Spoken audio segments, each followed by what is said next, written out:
Hi friends, అందరూ ఎలా ఉన్నారు? ఈరోజు వీడియో సొరకాయ తొక్కు పచ్చడి అండి.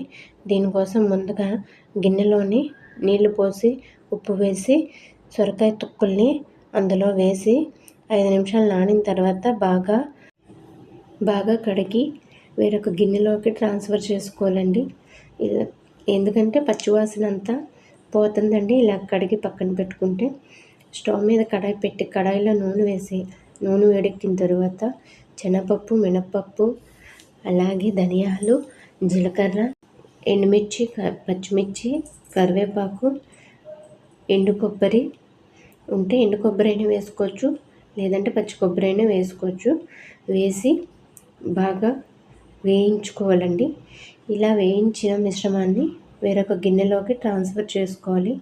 అదే కడాయిలోని కాస్త ఈ సొరకాయ తొక్కల్ని వేసుకొని వేగిన తర్వాత ఉప్పు, పసుపు వేసి అలాగే ఒక 4 రెబ్బలు వెల్లుల్లిపాయలు, చిన్న చింతపండు వేసి కలిపి పక్కన పెట్టుకోవాలండి.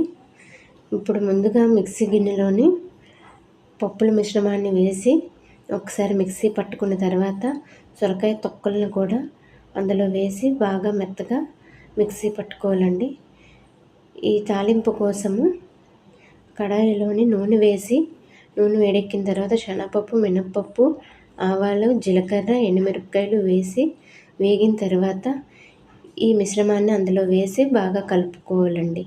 అంతే, సొరకాయ తొక్కు పచ్చడి రెడీ. నచ్చినట్లయితే మీరు కూడా ట్రై చేయండి, టేస్ట్ చేయండి, లైక్ చేయండి, షేర్ చేయండి, సబ్స్క్రైబ్ చేయండి.